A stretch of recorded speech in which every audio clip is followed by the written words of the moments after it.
เปิดมากับเห็นเขี้ยวเลยพี่น้องจ้าสบายดียามเช้าเฮ้ยยังนะ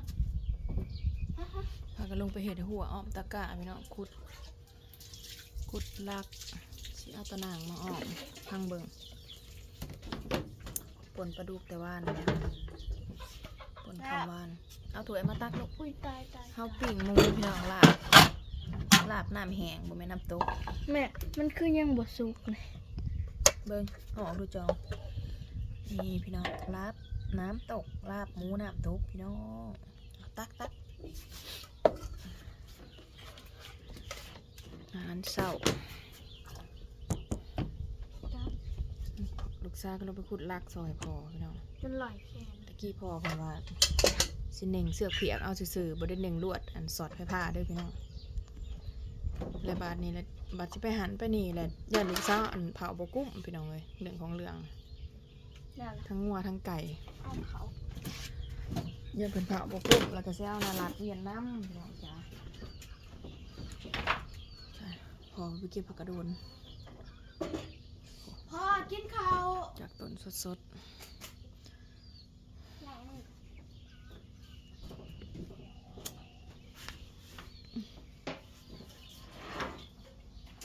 มอม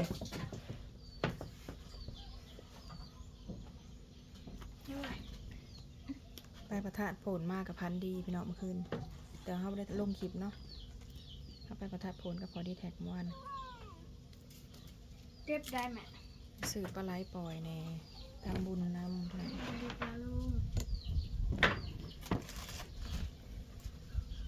เขานับไปตอนเสาร์เลยพี่น้องกลับมากับพอดีออกจากนั้นมากกับ11 โมงกว่าเนาะอันเดียวกันเมื่อข่าวนะสิกินติ๊กนี่ลาบหมูน้ำตกกินกับบักเขือหยอดกระโดนจากต้นสดๆให้ปวกก็คือสิเบิดย่ามเลยพี่น้องจ้าวันนี้ปลาไก่ทองมาเลยลงมาหลังยังเฮ้ย มันอยู่ทั้งผ่าผมมันจะมีวิตามินมาพี่น้องเอาลายใหญ่ห่างดาวเสาพันเสาพันเซียวน้ำการเรื่องแมวเนี่ยปิ้งนั่งมันกับไหมเดี๋ยวเอาไว้เกลือบักดาสบายดีพี่น้องน้อยกินอะไรหมูนะลาบหมูมาแล้วแมวก็กินเลยกับปิ้งปลาแห้งปิ้งปลาแห้งตำให้กินแต่เสามันบ่มีในมันเริ่มแบบแช่ดีทานผสม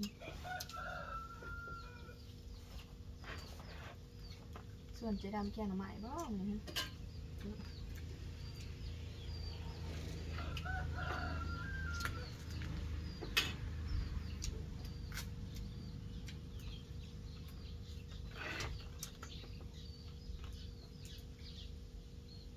อากาศจังน้ำที่ไหลที่ลุกเนี่ย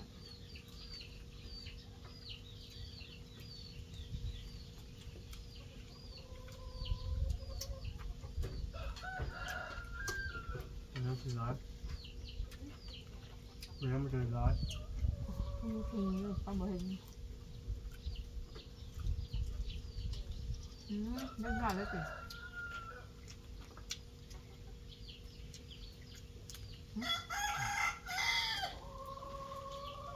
เดินมากเลยในร้ายเวียกเลยพี่น้อง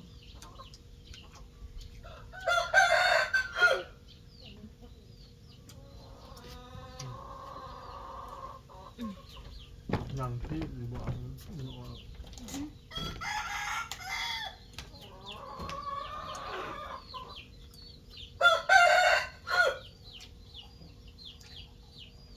กุ้งเลยต่าง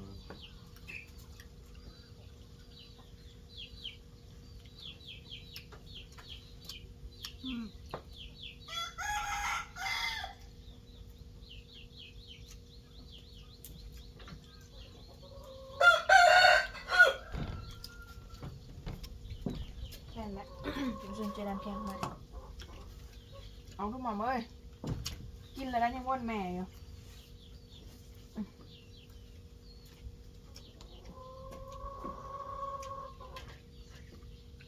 แต่แม่งขนมกิน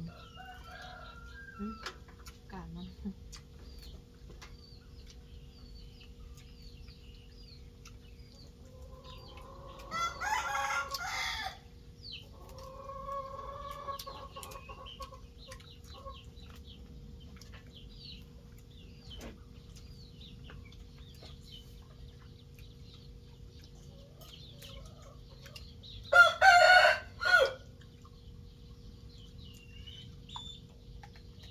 อืม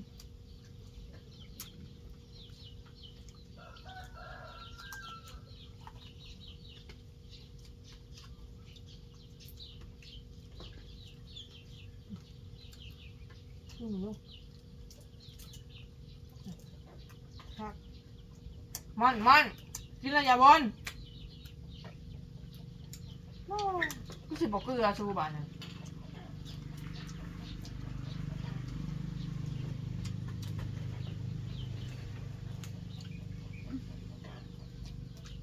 ทุกคนจะตก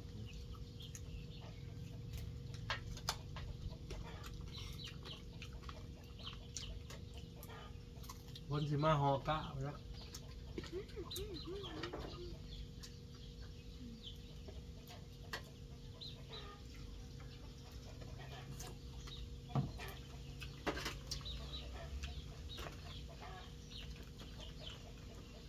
เฮ้อเฮ้อเฮ้อเฮ้อ น้อยน้อยอย่างกับผีนี่หยัง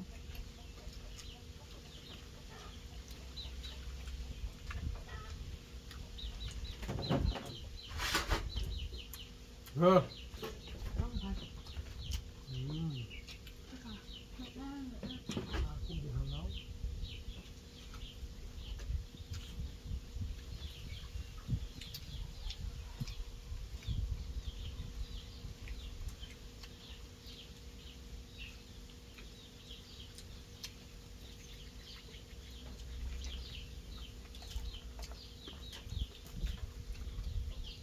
เครื่องกับหวานถ้ากันเม็ดแก่บ่อย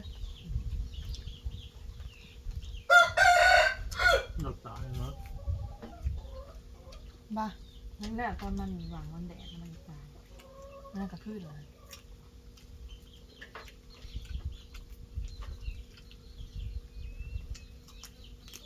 น้ำพุ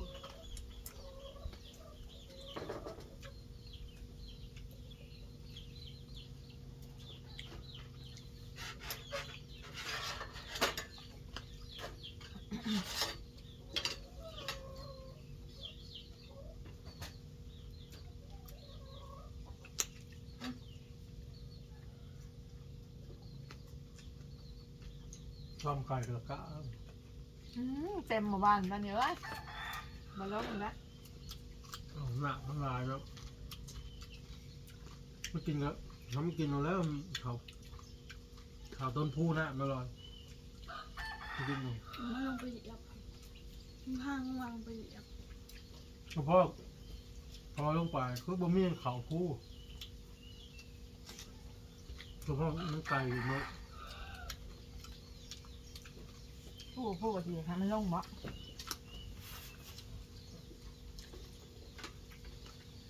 ว่าก็มีคนอยู่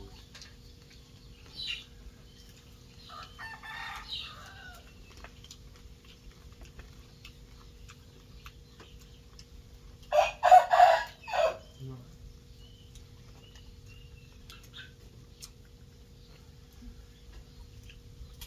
ที่มาแกง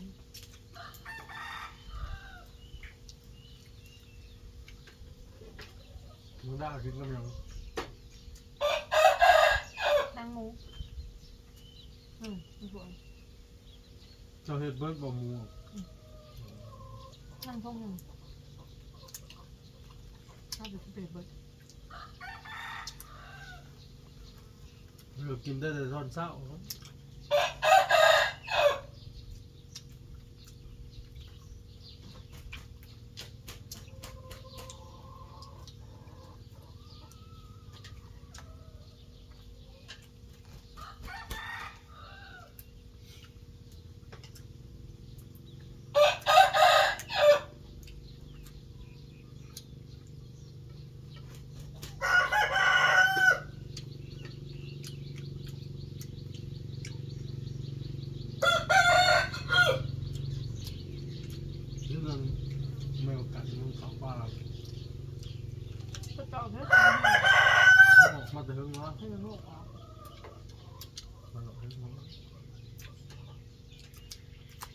รื่องโลกออก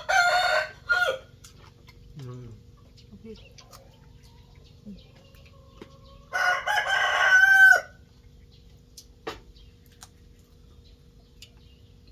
เนี่ยทางมันได้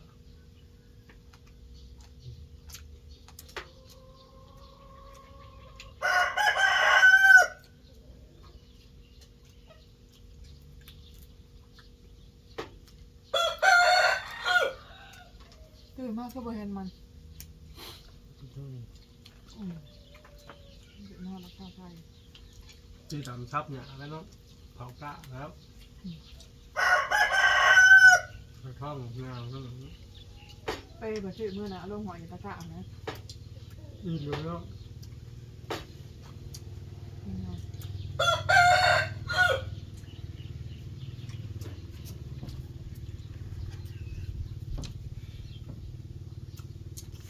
เบ็ด